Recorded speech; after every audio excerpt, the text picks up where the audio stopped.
Hello दोस्तों, स्वागत है आपका एजुकेशन का इम्पोर्टेंस में। दोस्तों, इस वीडियो में हम डिस्कस करने वाले हैं क्लास 10th की साइंस और उसका भी chapter number first, chemical reaction and equations. इसको हम डिस्कस करेंगे और वीडियो थोड़ा बड़ा होगा तो इसलिए हम इसको दो पार्टों में डिवाइड कर देंगे। तो बिना किसी देरी के शुरू करते हैं, क्योंकि आप भी जानते हैं because time is the coin of your life. तो चलिए शुरू करते हैं। सबसे पहले दोस्तों, हमने यहाँ पर हमें जो चैप्टर है उसमें हमें क्या पढ़ना है वो मैंने आपको लिख दिया है। देखो, पाठ का नाम है रासायनिक अभिक्रियाएं एवं समीकरण, और जो हमें टॉपिक पढ़ने हैं उसमें सबसे पहले हमें पढ़ना है रासायनिक समीकरण। इसके बाद में नेक्स्ट जो टॉपिक पढ़ना है वो है रासायनिक अभिक्रियाओं के प्रकार। रासायनिक अभिक्रियाओं के प्रकार में देखो, संयोजन अभिक्रिया पढ़ेंगे, वियोजन अभिक्रिया पढ़ेंगे, इसमें ताप वियोजन पढ़ेंगे, विद्युत वियोजन पढ़ेंगे, प्रकाश वियोजन पढ़ेंगे, ऊष्मा छेपी पढ़ेंगे और ऊष्मा शोषी पढ़ेंगे। इसके अलावा विस्थापन अभिक्रिया पढ़ेंगे, हम द्विविस्थापन अभिक्रिया पढ़ेंगे, इसके अंदर अपक्षेपण अभिक्रिया पढ़ेंगे, अपचयन अभिक्रिया, उपचयन अभिक्रिया जिसको हम ऑक्सीकरण अभिक्रिया कहते हैं, अपचयन अभिक्रिया। इसके बाद में उपचयन अपचयन अभिक्रिया जिसे हम रेडॉक्स अभिक्रिया भी कहते हैं, विकृत गंधिता संक्षारण। और फिर हम इंपॉर्टेंट क्वेश्चन देखेंगे नेक्स्ट वीडियो में। तो हम इस वीडियो में कितना कर पाते हैं वो इस वीडियो में कर लेंगे, बाकी नेक्स्ट वीडियो में सारा चैप्टर हम कवर कर लेंगे।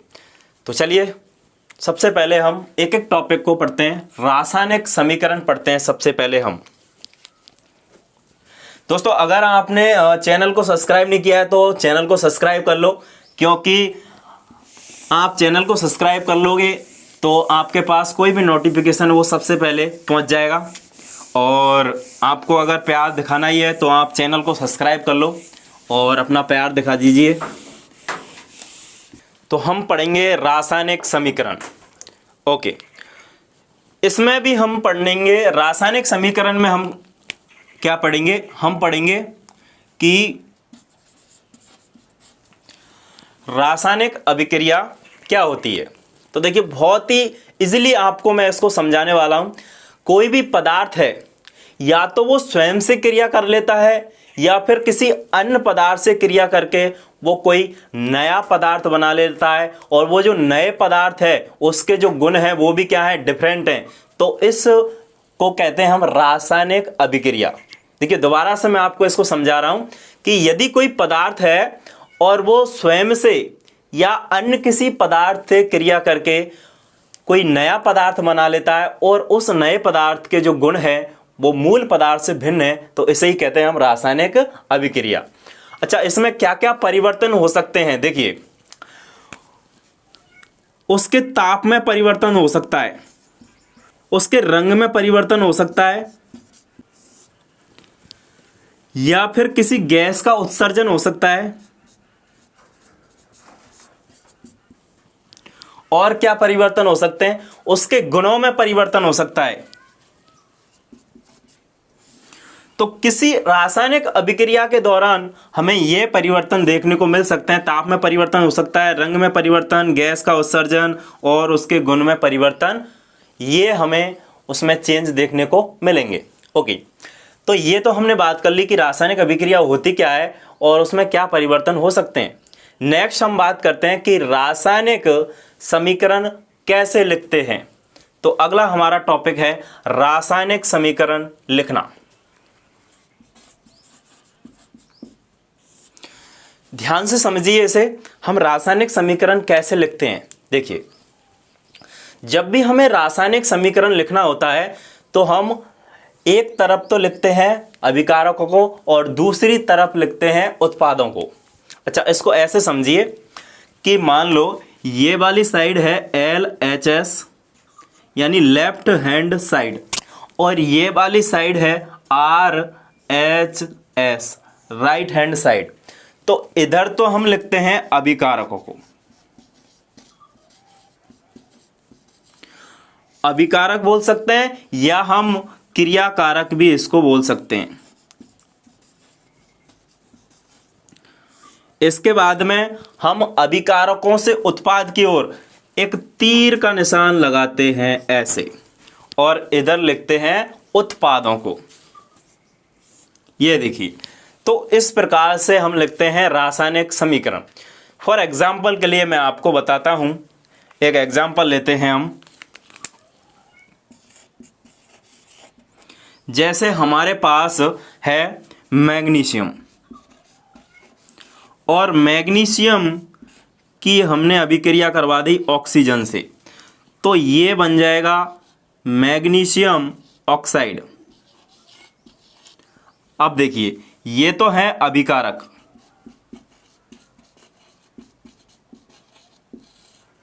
और ये है उत्पाद।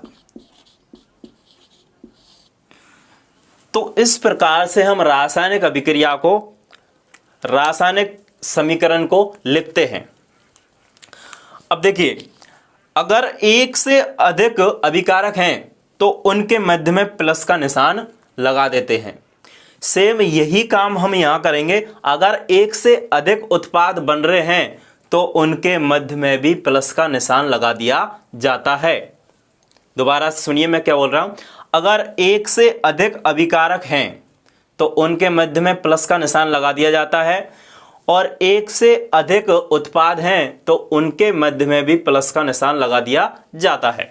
ओके, तो इस प्रकार से हम रासायनिक समीकरण लिखते हैं।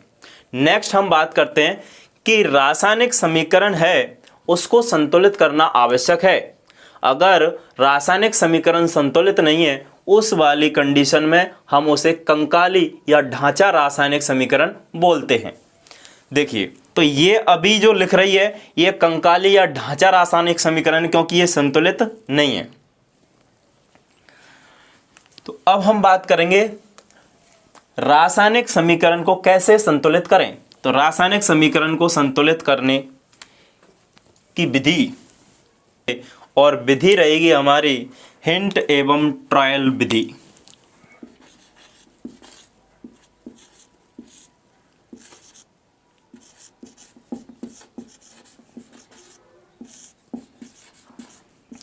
देखिए, हिंट एवं ट्रायल विधि से हम क्या करेंगे, रासायनिक समीकरण को क्या करेंगे, संतुलित करेंगे। तो सबसे पहले हम एक एग्जाम्पल लेते हैं। फॉर एग्जाम्पल के लिए हम अगर आयरन है, इसकी अभिक्रिया करवा देते हैं किससे, H2O, ये है भाप के रूप में, तो ये क्या बन जाएगा, देखिए ये बन जाएगा Fe3O4 प्लस क्या निकल जाएगा, यहाँ पर H2 गैस है वो निकल जाए। तो ये हमारे पास एक क्या है, एक अभिक्रिया है, और ये जो अभिक्रिया ये अभी कंकाली या ढांचा रासायनिक अभिक्रिया है। अब इसको हम क्या करेंगे, संतुलित करेंगे। विधि रहेगी हमारी हिंट एवं ट्रायल विधि। देखिए, बहुत ही इजीली मैं आपको इस पार्ट को समझाने वाला हूं, और आपको क्या काम करना है, आपको चैनल को सब्सक्राइब कर लेना है और अपना प्यार दिखाना है हमें।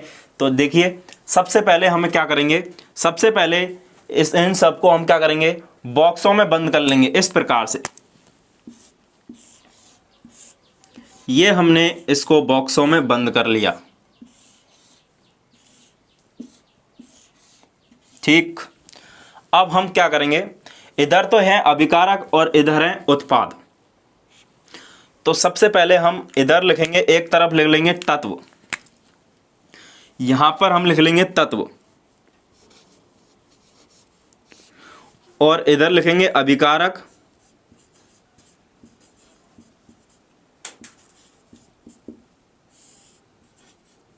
और इधर लिखेंगे उत्पादों में। ये LHS हो जाएगा और ये RHS हो जाएगा। अब सुनो मेरी बात, तत्व सबसे पहले हम लिखेंगे Fe। एक तो हमारे पास तत्व क्या है, Fe है, तो यहां पर एक है हमारे पास Fe, और Fe अभिकारकों में अगर हम देखेंगे तो कितना है, देखिए एक है,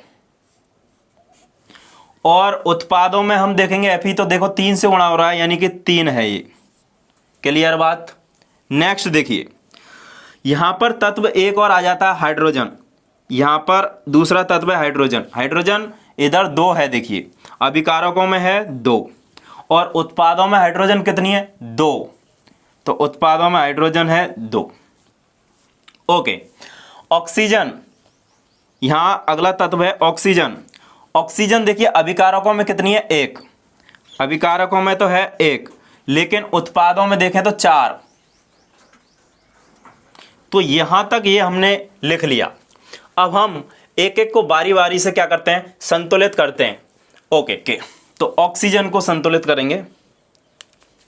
सबसे पहले हम ऐसे लिखेंगे कि तत्व लेंगे। सबसे पहले इधर लिखेंगे तत्व, इधर तत्व ले लेते हैं। हमारा कौन सा है? ऑक्सीजन। और ऑक्सीजन प्रारंभ में कितना है? ये प्रारंभ में देखें ऑक्सीजन को, तो प्रारंभ में ऑक्सीजन है हमारा 1। ठीक है, तो हम कैसे लिखेंगे? 1, और ये कितना है? H2O में है। प्रारंभ में देखिए, ध्यान से समझिए हम क्या कर रहे हैं। हमने तत्व लिख लिया, हम किसको संतुलित कर रहे हैं? इसको संतुलित कर रहे हैं, ऑक्सीजन को। तो तत्व हमने ले लिया ऑक्सीजन, और प्रारंभ में ऑक्सीजन देखो किस में है? जल में है, और जल में ऑक्सीजन है 1। देखिए मैंने यहाँ 1 लिख दिया इसको। ओके, अब हम क्या करेंगे? इसको संतुलित करने पर, जब हम इसको संतुलित करते हैं तो हमें क्या करना पड़ेगा? हमें जब संतुलित करना पड़ेगा, यहां पर 4 है तो इसको 4 से गुणा कराना पड़ेगा। तो हम इसको गुणा करा देते हैं 4 से, तो ये हो जाएगा 4 × H2O। इसका मतलब हमने क्या कर दिया? 1 को गुणा कर दिया किससे? 4 से। ठीक है, 1 को जब हमने 4 से गुणा किया तो अब आप देख सकते हो कि यहां पर ऑक्सीजन है वो कितना हो गया? 4 हो गया। बात क्लियर? ठीक है। ओके, तो हमने ऑक्सीजन को संतुलित कर लिया। यहां पर क्या कर देंगे? हम इसको 4 से गुणा कर देंगे। तो हमने जब 4 से गुणा किया तो ये जो रासायनिक समीकरण है वो कैसे लिखेंगे हम देखें जरा। हम इसको लिख देंगे कैसे? इसको लिख देंगे Fe, तो ये आंशिक संतुलित है। Fe प्लस 4 H2O, और इधर तीर का निशान, और इधर Fe3O4 और प्लस H2। तो अभी हमने क्या किया? इसको संतुलित कर दिया, और यहां पर लगा देते हैं डिब्बा।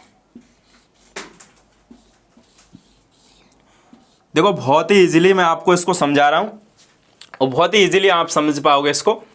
अगर समझ में नहीं आया तो वीडियो को दोबारा देख सकते हो आप। ओके, तो अब हमने क्या कर दिया? ऑक्सीजन को संतुलित कर दिया। देखो 4 से ऑक्सीजन को गुणा करेंगे तो ये 4 हो गई, इधर भी 4 हो गई। अब हम बात करते हैं हाइड्रोजन की। अब हम संतुलित करते हैं हाइड्रोजन को। ठीक है, हम हाइड्रोजन को संतुलित करते हैं इधर। तो यहां पर फिर से हम तत्व लिखेंगे।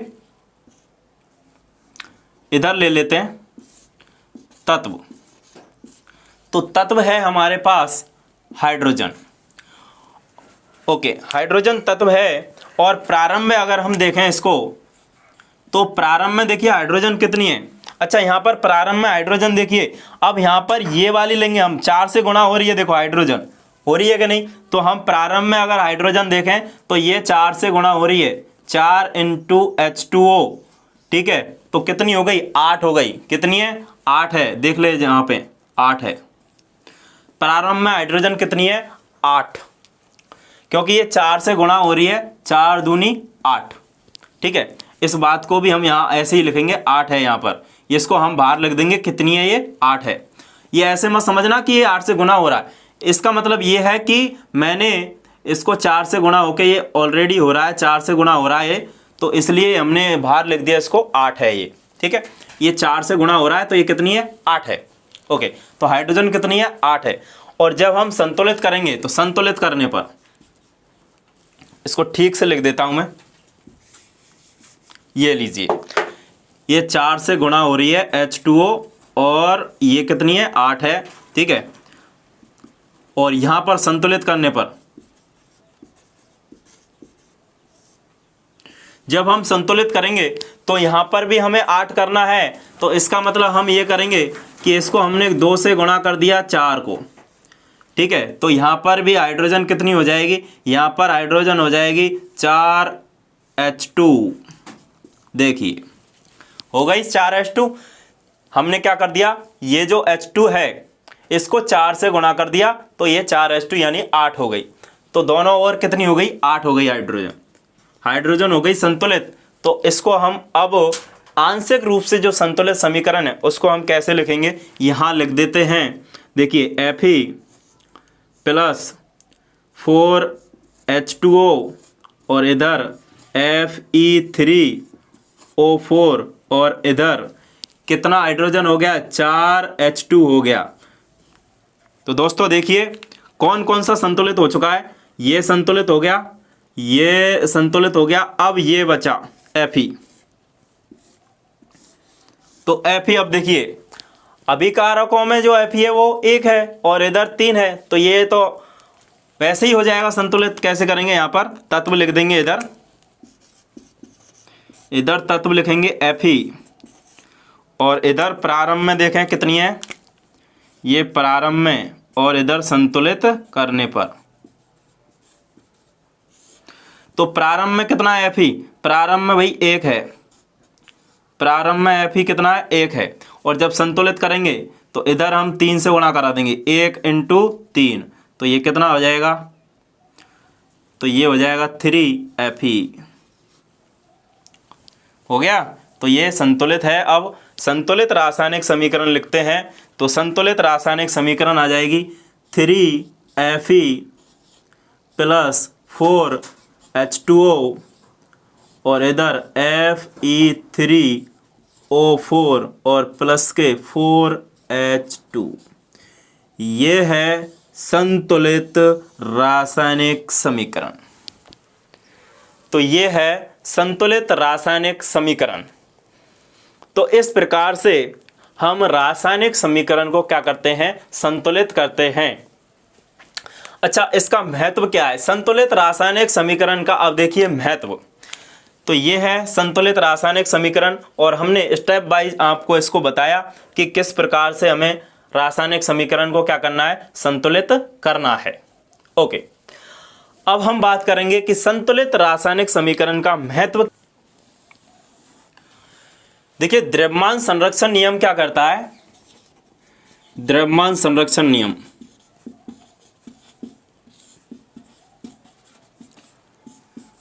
द्रव्यमान संरक्षण नियम ये कहता है कि किसी भी रासायनिक अभिक्रिया में द्रव्यमान को न तो उत्पन्न किया जा सकता है और न ही विनाश।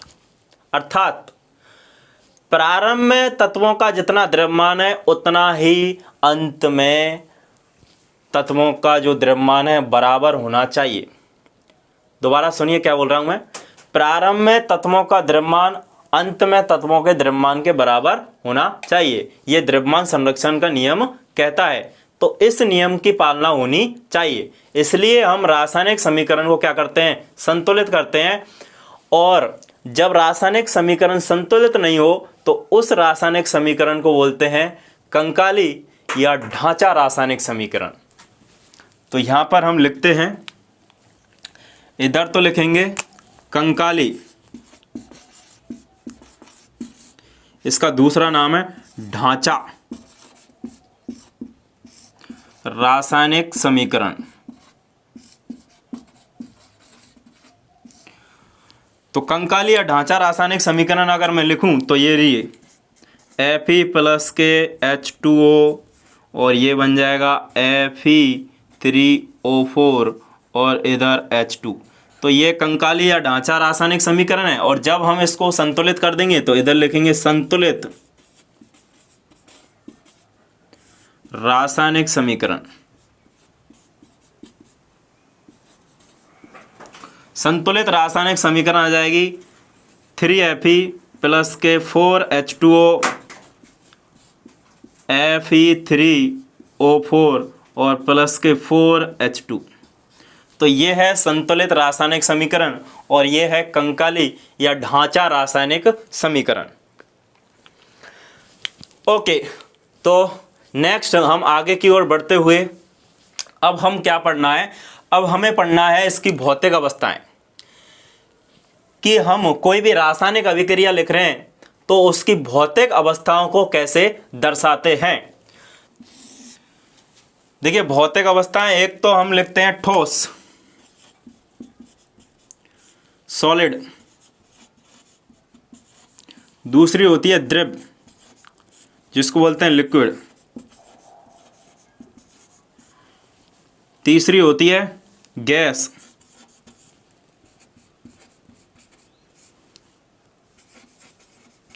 और चौथी होती है घोल। घोल,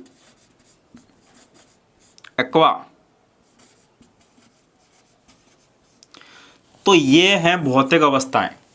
अब इनको हम रिप्रेजेंट कैसे करते हैं, देखिए यहां पर ये है आयरन, तो आयरन है, ये सॉलिड है भाई, ठोस अवस्था में है, और H2O ये भाप अवस्था में है, ये गैस अवस्था में है, और Fe3O4 ये सॉलिड हमें प्राप्त होता है, और H2 हमें गैस अवस्था में प्राप्त होता है। तो देख लीजिए ये हमने भौतिक अवस्थाएं लिख दी। तो दोस्तों नेक्स्ट हम एग्जाम्पल लेते हैं। एग्जाम्पल के लिए जैसे हमारे पास कार्बन मोनोऑक्साइड है, और ये जो कार्बन मोनोऑक्साइड है ये गैसियस स्टेट में है, गैसीय अवस्था में है, और प्लस इसकी अभिक्रिया करवा देते हैं हम H2 से। ये भी H2 क्या है, ये गैस है, और ये जो रिएक्शन है ये 340 atm एटमॉस्फेयर दाब पर ये हो रही है। तो ये हमारे पास बन जाएगा CH3OH, मेथेनॉल बन जाएगा, और मेथेनॉल है ये है लिक्विड स्टेट में। तो इस प्रकार से हम भौतिक अवस्थाओं को लिखते हैं। तो दोस्तों रासायनिक जो समीकरण जो हमारा पहला टॉपिक था वो यहाँ पर कंप्लीट होता है, और अब हम बात करते हैं नेक्स्ट टॉपिक की ओर, रासायनिक अभिक्रियाओं के प्रकार। तो चलते हैं नेक्स्ट टॉपिक की ओर, रासायनिक अभिक्रियाओं के प्रकार। दोस्तों हमने बात की थी कि क्वेश्चन हम अगले वीडियो में कराएंगे, तो हम नेक्स्ट वीडियो में आपको क्वेश्चन लेके आएंगे, तो आप टेंशन ना करें।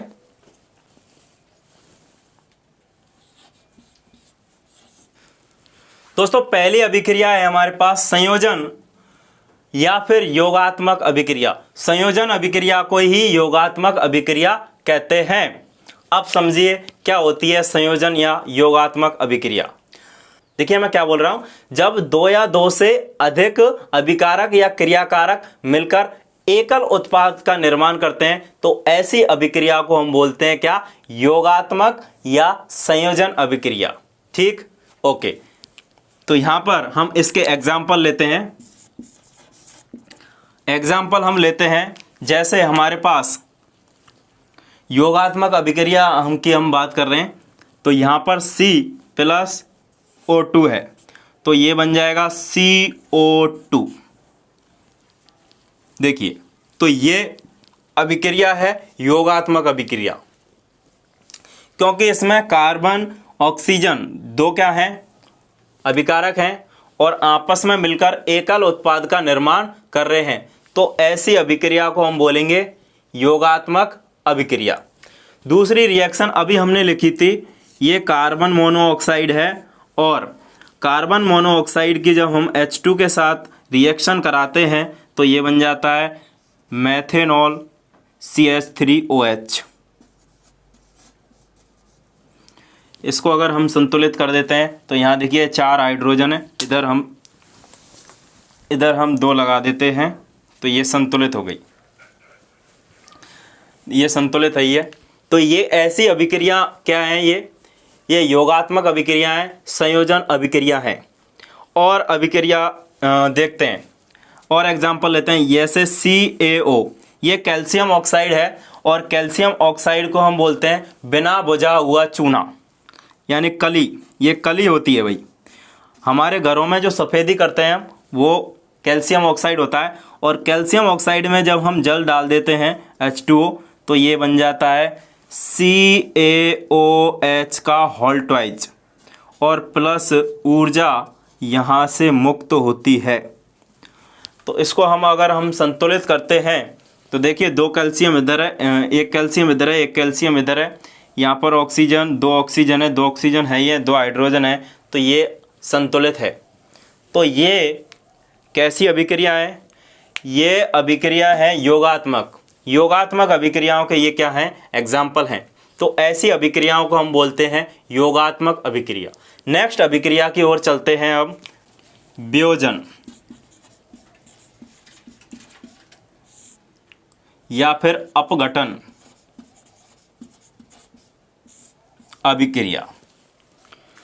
परिभाषा देखिए क्या बोल रहा है हम, वियोजन या अपघटन। देखो इसके अर्थ में ही छुपा हुआ है। वियोजन का मतलब होता है टूटना, अपघटन का मतलब होता है टूटना।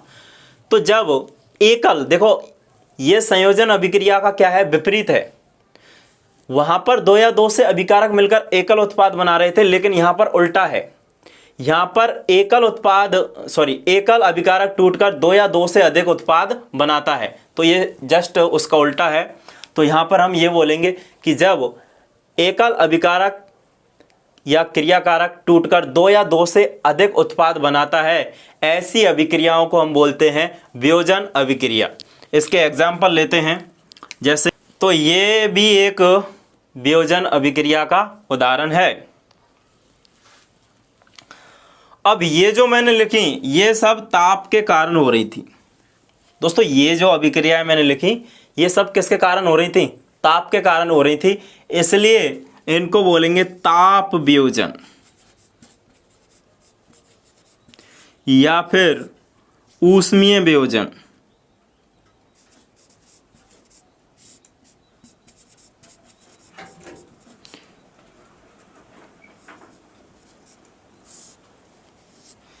तो ये वाली अभिक्रियाएं कैसी थी? ताप वियोजन या ऊष्मीय वियोजन अभिक्रियाएं थी। अच्छा, यहां पर देखिए, यहां पर क्या हो रहा है? ऊष्मा देने पर ये टूट रही हैं। तो इसका अगर हमें आ जाए कि ऊष्मीय वियोजन अभिक्रिया कैसे कहते हैं या ताप वियोजन अभिक्रिया कैसे कहते हैं, तो ऐसी अभिक्रिया जिसमें किसी भी अभिकारक को ऊष्मा देने पर वो 2 या 2 से अधिक उत्पादों में टूट जाता है, ऐसी अभिक्रिया को बोलते हैं ऊष्मीय वियोजन या ताप वियोजन अभिक्रिया। क्लियर है बात? ओके। तो इसके अंदर हमने ताप वियोजन या ऊष्मीय वियोजन की बात कर ली। अब नेक्स्ट हम बात करते हैं प्रकाश वियोजन। प्रकाश वियोजन अभिक्रिया। अब देखिए, ऐसी अभिक्रिया जिसमें यानी जो प्रकाश के द्वारा संपन्न हो रही हो, या फिर इसको हम ऐसे बोल सकते हैं कि अभिकारक जिसको प्रकाश देने पर वो 2 या 2 से अधिक उत्पादों में टूट रहा है, तो ऐसी अभिक्रिया को हम बोलते हैं प्रकाश वियोजन अभिक्रिया।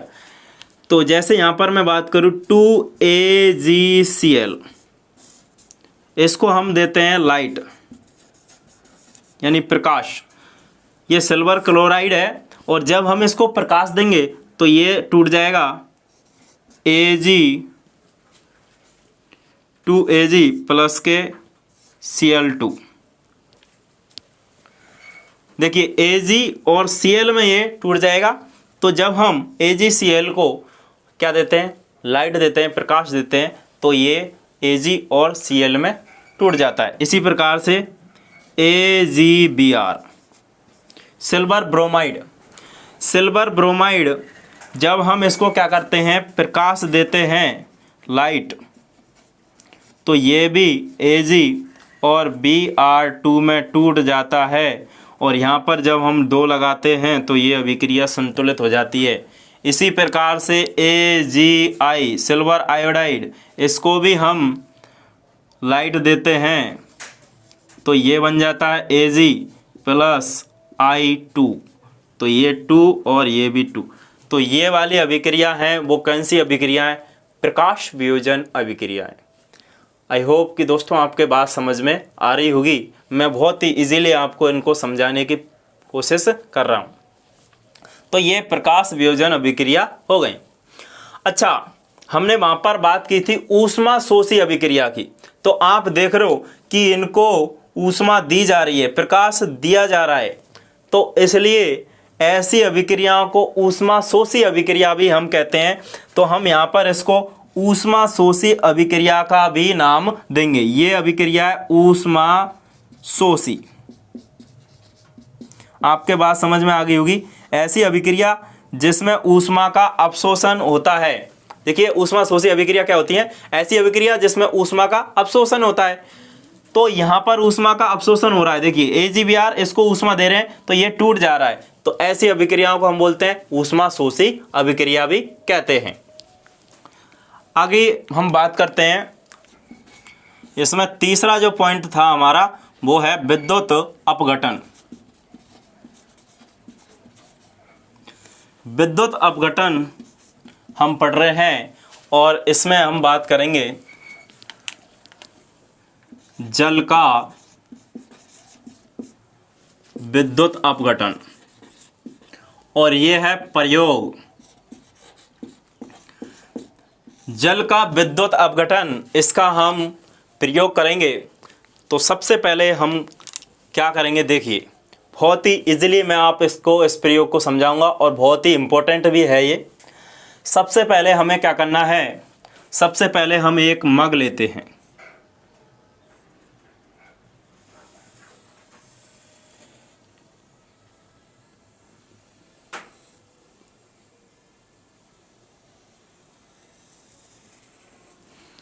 ये हमने एक मग ले लिया। इसके बाद में हम क्या करेंगे, इस मग में 2 छिद्र बनाते हैं। ये इस मग में हमने क्या कर लिए, 2 छिद्र बना लिए। इसके बाद में यहाँ पर हम ये कार्बन के 2 इलेक्ट्रोड फिट करेंगे। ये लीजिए, हमने कार्बन के 2 इलेक्ट्रोड फिट कर दिए यहाँ पर इन छिद्रों में, इस प्रकार से।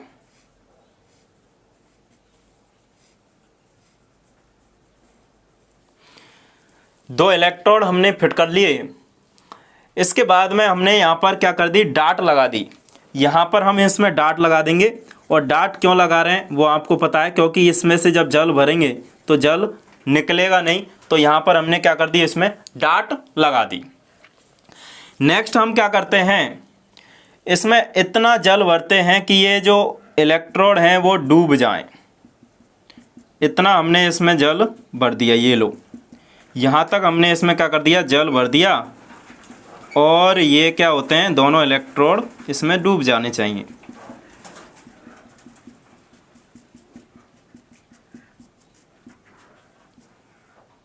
ये लीजिए।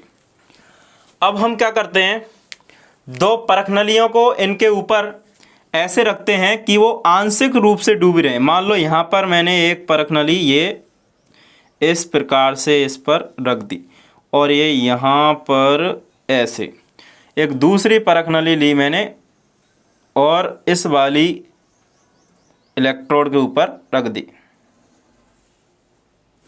तो 2 परखनलियाँ ली और एक तो इसके ऊपर रख दी और एक इसके ऊपर रख दी।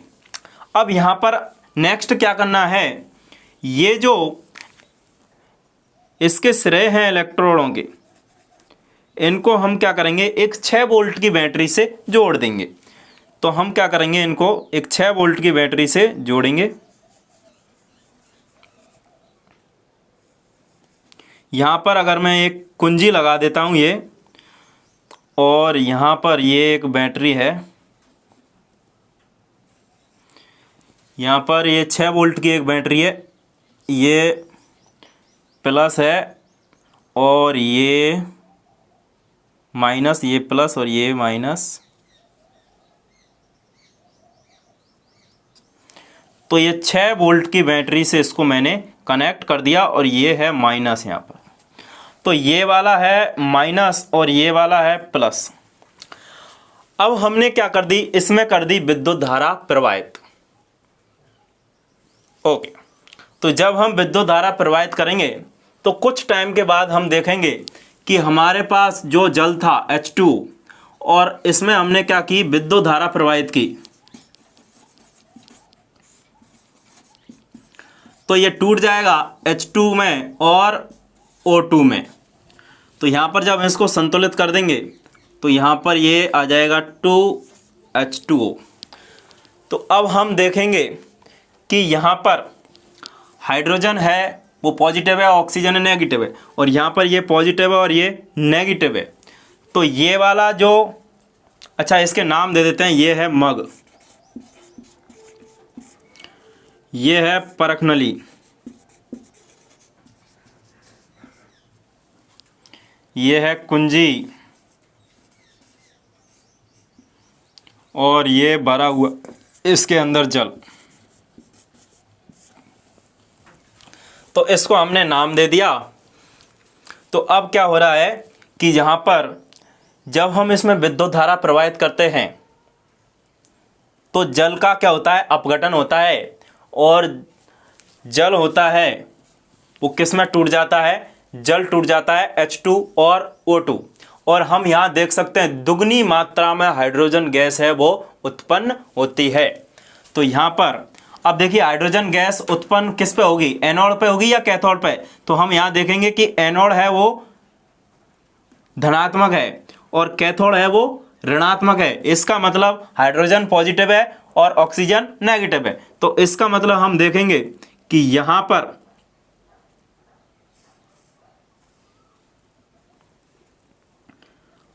हाइड्रोजन गैस है वो, ये है H2 गैस मुक्त होगी। यहां पर H2 गैस यहां पर मुक्त हो जाएगी, किस पर, कैथोड पर। और यहां पर हम देखेंगे, ये इससे बना रहा हूं इसको, इसकी आधी मात्रा में ये वाली गैस है, कौन सी है, ये है O2 गैस। तो O2 गैस है वो हाइड्रोजन गैस की कितनी होगी, आधी रहेगी। और कहां पर O2 गैस बनेगी, वो बनेगी एनोड पर, और H2 गैस है वो बनेगी कैथोड पर। H2 गैस दुगनी मात्रा में बनती है, आप यहाँ रिएक्शन में भी देख रहे हो, ये दुगनी मात्रा में बन रही है, किससे, ऑक्सीजन की तुलना में। तो ये है एक क्रियाकलाप जल का अपघटन का। तो इस प्रकार से हम जल अपघटन का ये चित्र बनाएंगे और ये अभिक्रिया लिखेंगे, और यहाँ पर जो हमने किया है वो लिख देंगे। तो ये है जल के अपघटन, जल का अपघटन। तो ये हमने आपको प्रयोग बताया, और यहाँ पर हो गई हमारी विद्युत अभिघटन अभिक्रिया। ओके, तो हमने वियोजन अभिक्रिया पूरी कर ली। अब हम बात करेंगे विस्थापन अभिक्रिया। दोस्तों विस्थापन अभिक्रिया की हम बात कर रहे हैं, तो देखिए सुनिए मैं क्या बोल रहा हूं। विस्थापन अभिक्रिया ऐसी अभिक्रिया जिसमें अधिक क्रियाशील तत्व कम क्रियाशील तत्व को उसके यौगिक से विस्थापित कर अपना स्थान ग्रहण कर लेता है, ऐसी अभिक्रिया को हम बोलते हैं विस्थापन अभिक्रिया।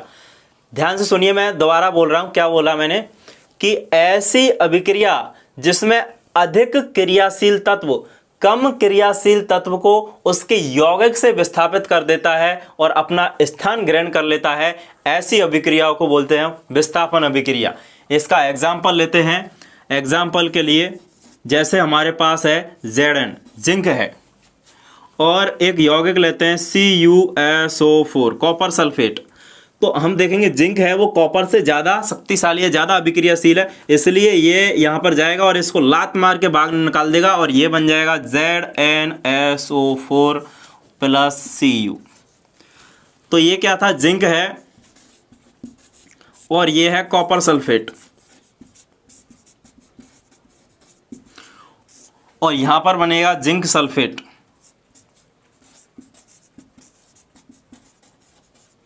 और ये है कॉपर। तो इसने क्या किया, इसको लात मार के बाहर निकाल दिया। और देखिए Fe प्लस CuSO4, यहां पर Fe और Cu में देखेंगे Fe ज़्यादा मोर रिएक्टिव है, किससे, कॉपर से, यानी ज़्यादा अभिक्रियाशील है, इसलिए ये इसको लात मार के बाहर निकालेगा और ये बन जाएगा FeSO4 प्लस Cu। तो ये फेरस सल्फेट बन गया, और इधर कॉपर सल्फेट था और ये आयरन था, और इधर कॉपर इसने बाहर निकाल दिया। तो ये कैसी है, विस्थापन अभिक्रिया है। और देखिए और एग्जाम्पल लेते हैं। यहाँ पर हमारे पास है Pb और यहाँ CuCl2, कॉपर क्लोराइड है, तो यहाँ पर Pb इससे ज़्यादा अभिक्रियाशील है, तो ये कॉपर को फिर से लात मारेगा और बाहर निकाल देगा, तो ये बन जाएगा PbCl2 लेड क्लोराइड, और इधर ये कॉपर फिर से बाहर निकल गया। तो ये अभिक्रिया है कौन सी?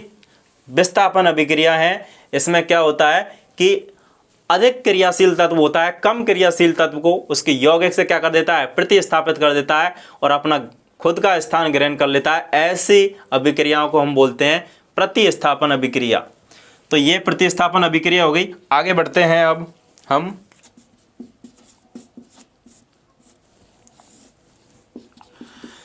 दोस्तों द्विविस्थापन अभिक्रिया को समझने से पहले हम आयन पढ़ते हैं। पहले आयन क्या होते हैं, मैं आयन आपको 1 मिनट बताता हूं। आयन, जैसे हमारे पास कोई भी तत्व है, जैसे कैल्शियम है, एक दूसरा तत्व है जैसे कि क्लोरीन है, मैग्नीशियम है। अभी हम देखते हैं कि इन पर कोई भी आवेश नहीं है, ठीक है। जब इन पर कोई भी आवेश नहीं है तो ये उदासीन है। लेकिन अगर इसने कैल्शियम ने 2 इलेक्ट्रॉन दे दिए और ये +2 बन गया, तो अब ये है धनायन। इसने 1 इलेक्ट्रॉन किसी से ले लिया तो ये Cl- बन गया, तो ये बन गया ऋणायन। और इसने 2 इलेक्ट्रॉन किसी को दे दिए तो ये बन गया धनायन, Mg+2 धनायन।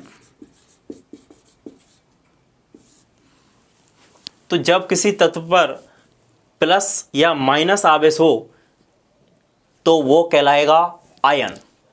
तो अब हमने समझ लिया कि आयन क्या होते हैं। तो अब हम बात करेंगे द्विविस्थापन अभिक्रिया की। तो द्विविस्थापन अभिक्रिया की हम बात करते हैं।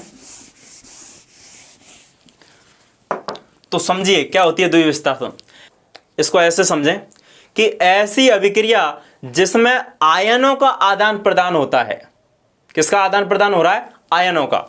दोबारा से मैं समझा रहा हूं कि ऐसी अभिक्रिया जिसमें आयनों का आदान प्रदान होता है, और ऐसी अभिक्रिया को बोलते हैं द्विविस्थापन अभिक्रिया। ठीक है, इसका उदाहरण लेते हैं। एग्जाम्पल के लिए हम Na2SO4 प्लस BaCl2, ये है सोडियम सल्फेट,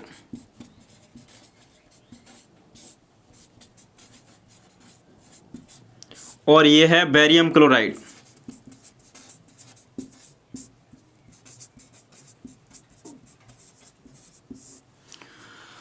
और यहां पर क्या बनेगा? देखिए, ये +2 में है और ये -1 में है, ये +1 में है और ये -2 में है। अब देखिए आयनों का आदान प्रदान कैसे होगा। ये Na इसके साथ जाएगा और ये SO4 इसको लेके भागेगा, तो ये क्या बन जाएगा? देखिए ये बन जाएगा यहाँ पर बेरियम सल्फेट और सोडियम क्लोराइड, BaSO4, यह है बेरियम सल्फेट।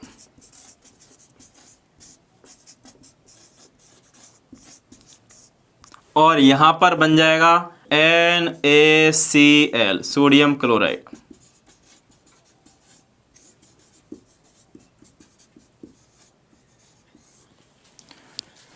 तो यह है द्विविस्थापन अभिक्रिया। इसमें आप देखोगे आयनों का क्या हो रहा है? आदान प्रदान हो रहा है। ऐसी अभिक्रिया को बोलते हैं द्विविस्थापन अभिक्रिया। अब यहां पर देखिए, यहां पर ये क्या है? एक अवक्षेप बन रहा है। क्या है ये? वेस्ट पदार्थ है, ये तली में जमा हुआ पदार्थ होता है अवक्षेप।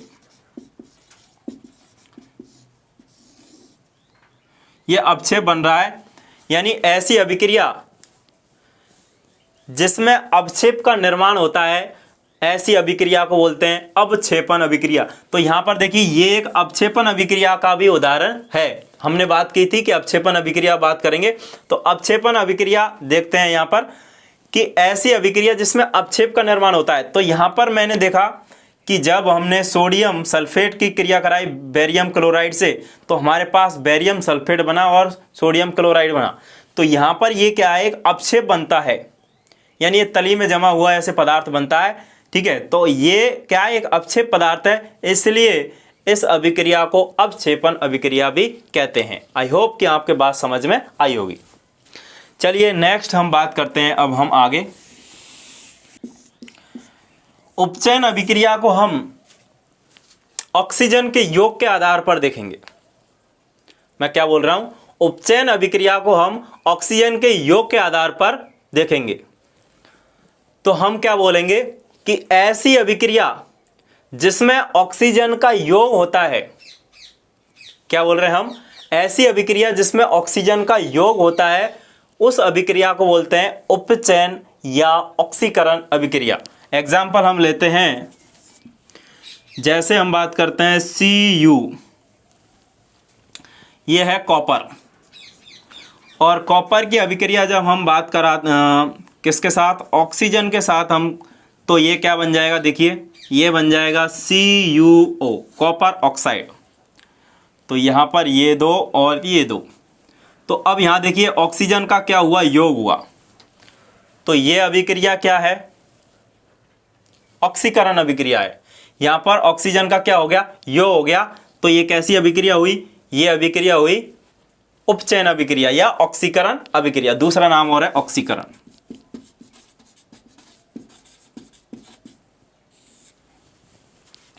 नेक्स्ट हम बात करते हैं, इसकी उल्टी है अपचयन अभिक्रिया। अपचयन अभिक्रिया में क्या होता है, देखिए अपचयन अभिक्रिया में क्या होता है, अपचयन अभिक्रिया में ऑक्सीजन का निष्कासन होता है। यहां पर इसका एग्जांपल लेते हैं, जैसे हमारे पास था कॉपर ऑक्साइड और इसकी अभिक्रिया करा दी हमने H2 से, तो ये हमारे पास क्या होगा, यहां पर ऑक्सीजन होगी वो निष्कासित हो जाएगी और इसके साथ जुड़ जाएगी, तो ये बन जाएगा Cu+H2O। आप देखोगे कि ये जो ऑक्सीजन है वो क्या हो गई, निष्कासित हो गई कॉपर से, तो यहां पर क्या हो गया, यहां पर हो गया अपचयन हो गया। तो ये अभिक्रिया है अपचयन अभिक्रिया और ये अभिक्रिया है ऑक्सीकरण अभिक्रिया। अब हम, वीडियो थोड़ा बड़ा हो गया इसलिए यहां पर इसको रोकना पड़ेगा और आप अगला पार्ट में देखेंगे बाकी आगे की अभिक्रिया और विकृत गंधिता और संक्षरण। तब तक के लिए जय हिंद, जय भारत।